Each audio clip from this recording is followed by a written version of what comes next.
আজ আমরা চলে এসেছি জিরাটে, এখানকার স্পেশাল মিষ্টি কইরাভোগ ট্রাই করার জন্য।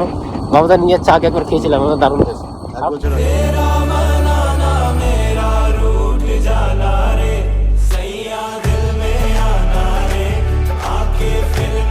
চলে এসেছি, ফার্স্ট ট্রাইটা বাবুদা দেবে, ঠিক আছে? বাবুদা বলবে, বলো টেক্সচার নিয়ে কিছু একটা বলো।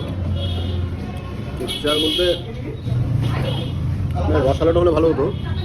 এটাতে আপনার হচ্ছে অনেকটা রসমালাইয়ের মতন রয়েছে ভেতরটা, এবং বাইরেটা হচ্ছে আপনার ওই গোয়া দেওয়া। স্বাদটা আপনি না খেয়ে স্বাদ বলা মুশকিল হবে। কইরাভোগের একটা স্পেশালিটি, মারাত্মক সফট, মুখে গেলে মানে কাইন্ড অফ মিলিয়ে যায়। আর উপরে এর ভেতরটা একটা ক্রিমি কাইন্ড অফ, মানে খুবই ভালো। আর এর আরেকটা ছিল তোমার কী দিয়ে জানো, রসমালাই নাকি দাদা? রস দিয়ে, ওটা দারুণ, ওটা ট্রাই করো। আজকে আমরা পাইনি অভাগ্যবশত, কারণ ওটা শেষ হয়ে গেছে এখানে। বাট ওটা আসলে ওটাও খাবে, এটাও